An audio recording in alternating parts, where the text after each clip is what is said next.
القرآن يهدي للتي هي أقوم ويبشر المؤمنين الذين يعملون الصالحات أن لهم أجرا كبيرا۔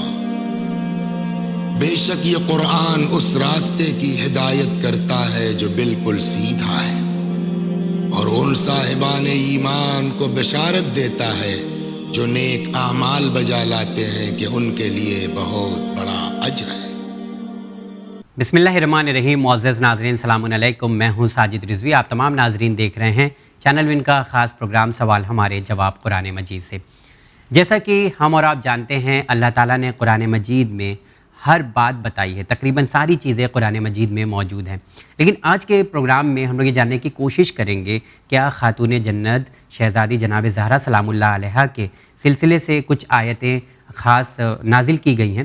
اس موضوع پر بات کرنے کے لیے آئیے ہم ملاقات کرتے ہیں۔ اس وقت ہمارے ساتھ پروگرام میں موجود ہیں حجت الاسلام عالی جناب مولانا سید ذکی حسن صاحب قبلہ۔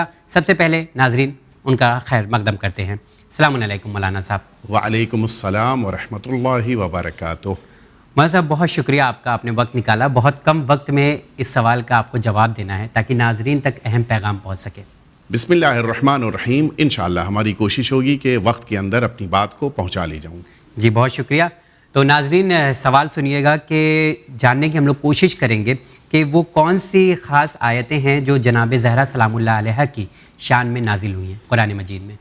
قرآن مجید نے نہ صرف یہ کہ آیات جناب سیدہ سے متعلق نازل فرمائی ہیں بلکہ سورہ بھی جناب سیدہ سے متعلق آیا ہے، اور اس مکمل سورے میں جناب سیدہ سے متعلق اللہ رب العزت نے اس عظمت کو بیان کیا ہے جو کہیں اور نہیں ملتی۔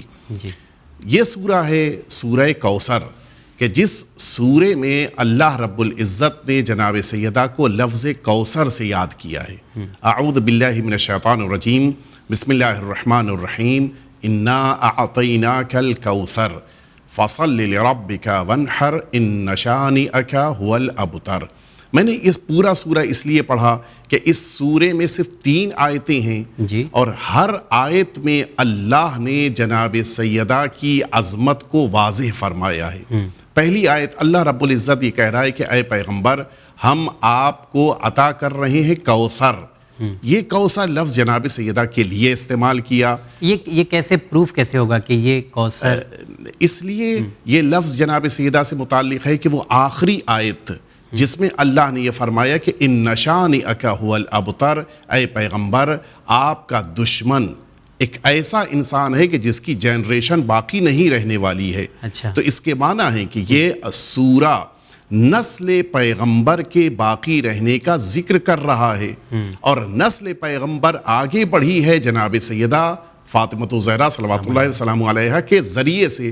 اس کے معنی ہے کہ نسل پیغمبر کی ضامن جناب فاطمہ ہی کوثر ہیں۔ بالکل بالکل۔ اور یہ سمجھنے کے لیے مطلب پورا سورہ آپ کو پورا سمجھنا سورہ پڑے سمجھنا گا، ایسا نہیں اگر آیتوں کو ہم لوگ صرف الگ الگ آیت کے ذریعے سے نہیں۔ فصل لربک وانحر، اب جب آپ کو کوثر دیا گیا تو آپ شکر پروردگار کے طور پہ صلی نماز پڑھیے اور آپ قربانی دیجئے۔ بے شک آپ کا دشمن ایک ایسا انسان ہے کہ جس کی جنریشن ختم ہونے والی ہے۔ میں جس بات کی طرف اشارہ کرنا چاہ رہا ہوں، اگر آپ پورا قرآن سرچ کر لیجئے، جی، پورے قرآن میں اعطیناک اور الکوثر یہ 2 ورڈز جو پہلی آیت میں ہیں وہ کہیں نہیں ہے، صرف سورہ کوثر میں ہیں۔ اچھا دیٹس گریٹ، مطلب اور کہیں نہیں ملتے پورے قرآن 114 سوروں میں سے کہیں بھی 113 کسی بھی آیت میں۔ اسی طرح سے فصل پورے قرآن میں اگر آیا ہے تو سورہ کوثر میں، ونحر اگر کہیں آیا ہے تو صرف سورہ کوثر میں، شانئک اگر آیا ہے تو صرف سورہ کوثر میں، ابتر اگر پورے قرآن میں کہیں ذکر ہوا ہے تو سورہ کوثر میں۔ اچھا، کہیں اور کسی سورے میں نہیں۔ 3 آیتوں کا یہ سورہ اور 6 ورڈز 6 کلمات پورے قرآن میں ان کی نظیر نہیں ہے۔ اچھا، بالکل بے نظیر۔ اس سے یہ بات پتہ چلتی ہے کہ جب اللہ رب العزت ایک سورہ جناب سیدہ کے لیے اتارے اور اس سورے کے کلمات کی نظیر بھی قرآن میں نہ ہو، تو پھر اس شہزادی کی نظیر کہاں مل سکتی ہے کہ جس شہزادی پر وہ سورہ، جس شہزادی کے لیے وہ سورہ اتارا جا رہا ہے. اسی سے عظمت نگاہ پروردگار میں جناب سیدہ کی پتہ چلتی ہے. بس ایک چھوٹا سا جملہ اور میں اس میں اضافہ کر دوں. آج پوری دنیا میں سب سے زیادہ نسل پیغمبر جناب سیدہ کے ذریعے سے پہنچی ہے، اور فخر رازی کا جملہ ہے کہ سب سے زیادہ قتل ہوئے ہیں تو اولاد سیدہ قتل ہوئے ہیں. اس کے باوجود دنیا میں سب سے زیادہ اولاد سیدہ موجود ہیں. کیوں؟ اس کی وجہ سورہ کوثر ہے. چونکہ وعدہ اللہ نے کیا ہے، لہٰذا دنیا میں اس نسل پیغمبر کو جناب سیدہ کے ذریعے سے اللہ پہنچا رہا ہے، اور اس کو کوئی روک نہیں سکتا ہے. اوکے، تو ہم لوگوں کو لگ رہا تھا کہ شاید کچھ آیتیں آپ پیش کریں گے، لیکن الحمدللہ آپ نے ایک پورا سورہ بیان فرمایا ہے کہ اللہ تعالیٰ نے بی بی زہرا سلام اللہ علیہ کی شان میں نازل کیا ہے. اچھا، اس کے علاوہ اگر ہم یہ جاننا چاہیں انا اعطیناک الکوثر، تو یہ کیا جتنے بھی فرقے موجود ہیں ان سب کی طرف سے بھی اس پہ سہمتی ہے؟ تھوڑا سا مائنر اختلاف ہے تفسیر میں، لیکن کہیں نہ کہیں گھوم پھر کے سب اس نتیجے تک پہنچے ہیں کہ لفظ کوثر سے مراد وہ شخصیت کہ جن سے نسل پیغمبر دنیا میں پہنچی ہے، وہی شخصیت ہے. اور متعدد تفاسیر میں بھی علماء کے علاوہ، علماء تو ظاہر ہے کہ وہ ہیں کہ جنہوں نے اپنے ویو کو پیش کیا، اہل بیت اطہار کی تفسیر میں لفظ کوثر جناب سیدہ کے لیے استعمال کیا گیا ہے. اور اسی لیے جناب سیدہ کے القاب میں سے ایک لقب کوثر ہے. بالکل. اور یہاں پر میں یہ بھی عرض کر دوں کہ کوثر کے معنی ہے بہت زیادہ کے، اور یہ بہت زیادہ کسی انسان نے نہیں کہا ہے، اللہ نے کہا ہے. اور آپ یہ بات بھی جانتے ہیں کہ کہنے والے کی بنا پر پتہ چلتا ہے کہ بات کتنی اہم ہے. بالکل. میں اس کی ایک مثال دوں. ایک بچہ کہتا ہے کہ مجھے مثلاً انعام کے طور پر بہت بڑا انعام ملا، تو آپ سوچیں گے بچہ کہہ رہا ہے تو شاید 1000 روپے مل گئے ہوں گے، زیادہ سے زیادہ 5000 مل گئے. لیکن اگر یہی بڑا انسان کہے کہ مجھے بڑا انعام ملا، تو اب یہ بڑا انعام 1000 5000 نہیں ہوگا، وہ 5 لاکھ 10 لاکھ ہوگا. بالکل. بڑا ہوتا گیا. تو اب اس کی نگاہ میں، اللہ کی نگاہ میں یہ دنیا جو اتنی بڑی ہے، اس کے لیے قرآن مجید کہہ رہا ہے کہ متاع الدنیا قلیل، دنیا مختصر سی ہے. جو اللہ دنیا کو اتنی بڑی ہونے کے باوجود چھوٹا کہہ رہا ہے، وہ اللہ جناب سیدہ کو کوثر کہہ رہا ہے. بے شک. تو اس سے پتہ چلتا ہے کہ جناب سیدہ نگاہ پروردگار میں کتنی بڑی ہیں. بالکل. اور اسی لیے معرفت جناب سیدہ ہر انسان کے لیے ممکن نہیں ہے. بہت شکریہ. چلیے بات کو اور واضح کرتے ہیں، کچھ اور باتیں جاننے کی کوشش کریں گے. ایک چیز ہم لوگ اکثر سنتے رہتے ہیں کہ شجرہ طیبہ کچھ چیزیں ہیں بتائی گئی ہیں، تو اس سے کیا مراد ہے؟ اور ساتھ ہی اس کے ایک چیز اور میں جاننا چاہوں گا کہ جب بھی اس کی بات شجرہ طیبہ کی ہوتی ہے تو اس کی مثال ایک پاک درخت سے دی جاتی ہے، ایسا کیوں ہے؟ سورہ ابراہیم کی 24ویں اور 25ویں آیے شریفہ ہے. قرآن مجید نے اعلان کیا ہے کہ علم تر کیف ضرب اللہ مثلا کلمۃ طیبۃ کشجرۃ طیبہ. کیا آپ کے سامنے اس مثال کو اللہ کہہ رہا ہے کیا مثال نہ پیش کروں اس کلمہ طیبہ کی جو شجرہ طیبہ کے جیسا ہے؟ اور اس کے بعد اس کی جو وضاحت اللہ نے خود فرمائی ہے. میں اس کی طرف جانے سے پہلے جو آپ نے پوچھا کہ کیوں شجرہ طیبہ کہا گیا، دیکھیے درخت کی اپنی ایک خاصیت ہوتی ہے.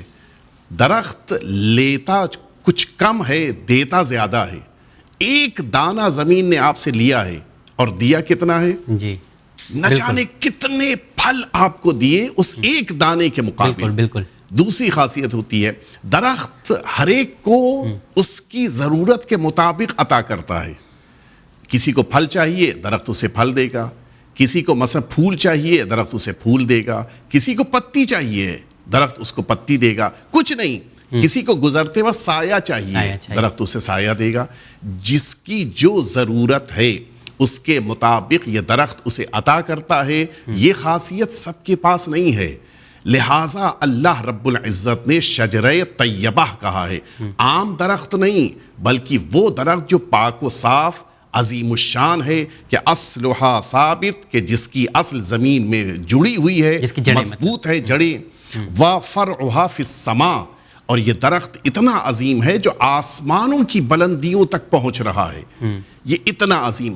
روایتوں کی دنیا میں اس شجرہ طیبہ سے مراد وہ شجرہ ہے جو شجرہ پیغمبر ہے کہ جن کے ذریعے سے امامت آگے بڑھی ہے، یعنی اہل بیت اطہار. اور یہاں پر میں عرض کروں کہ یہ جو اہل بیت اطہار جن کو شجرہ طیبہ کہا گیا ہے، یہ اہل بیت اطہار اس دنیا میں جناب سید عالمیان صلوات اللہ وسلامہ علیہ کے ذریعے سے آئے ہیں. اس بنا پر شجرہ طیبہ کا مرکزی کردار جناب فاطمہ الزہرا صلوات اللہ وسلامہ علیہ کا ہے، اس لیے کہ آپ کے ذریعے سے.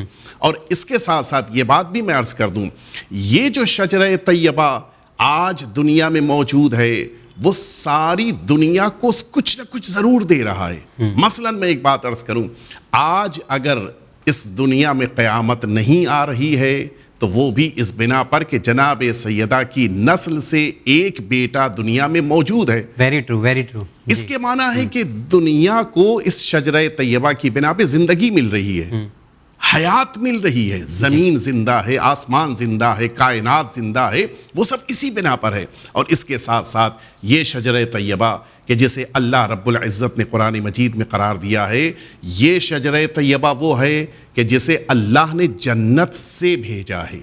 اچھا، اوکے، کیسے؟ مطلب کیا چیزیں ثابت کرتی ہیں؟ جب رسالت مآب معراج پر تشریف لے گئے تو اللہ رب العزت کی بارگاہ سے آپ کو ایک سیب عطا کیا گیا، اور یہی سیب جناب سید عالمیان کی شکل میں تھا. رسالت مآب اسے لے کر تشریف لائے زمین پر، اور پھر اسی کے ذریعے سے جناب سیدہ کی خلقت ہوئی ہے. اچھا، یعنی یہ شجرہ طیبہ کی اصل جناب رسالت مآب جنت سے لے کر آ رہی ہیں. اور یہ ایک خاص بات ہے جس کو میں آخر میں یہاں پہ عرض کر دوں کہ جب بھی کسی جگہ پر کوئی پودا نکلتا ہے تو اس زمین کی خاصیتیں اس کے اندر ضرور ہوتی ہیں.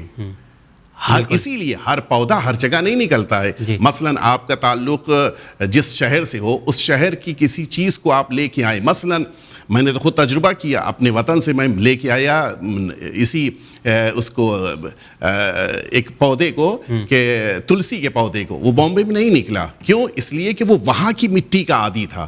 تو پودا جہاں پہ نکلتا ہے وہاں کی خاصیت لے کے رکھتا، اپنے ساتھ رکھتا ہے ہمیشہ. جنت کے ذریعے سے شجرہ طیبہ زمین پہ آیا ہے. وہ بہترین مثال. اب آپ بتائیے کہ کیا اس کے اندر جنت کی خصوصیتیں ہیں یا نہیں ہیں؟ یقیناً ہیں.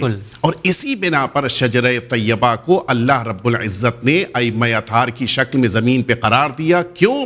اس لیے کہ جنت کی عظمت یہ ہے کہ وہ عصمتی بارگاہ ہے، لہٰذا اب وہ تمام ائمہ اطہار جو زمین پر موجود ہیں وہ سب معصوم ہیں، غیر معصوم نہیں ہو سکتے. واہ، بہت خوب. آئی تھنک مولانا صاحب نے جو مثالیں پیش کی ہیں وہ ہم لوگوں کے لیے بہت آسان ہو گیا ہے مسئلہ سمجھنے کے لیے کہ شہزادی جناب زہرا سلام اللہ علیہ کا ذکر بھی قرآن مجید میں ملتا ہے. مولانا صاحب بہت شکریہ. انشاءاللہ اگلے ایپیسوڈ میں پھر آپ سے ہم ملاقات کریں گے اور شہزادی سلام اللہ علیہ کے سلسلے سے کچھ اور باتیں آپ ناظرین تک پہنچائیے گا انشاءاللہ. ضرور. تو جی ہاں ناظرین، اس پروگرام کو یہاں پر ختم کرتے ہیں. انشاءاللہ اگلے ایپیسوڈ میں پھر آپ تمام سے ملاقات کریں گے. دیکھتے رہیے چینل ون. بہت شکریہ.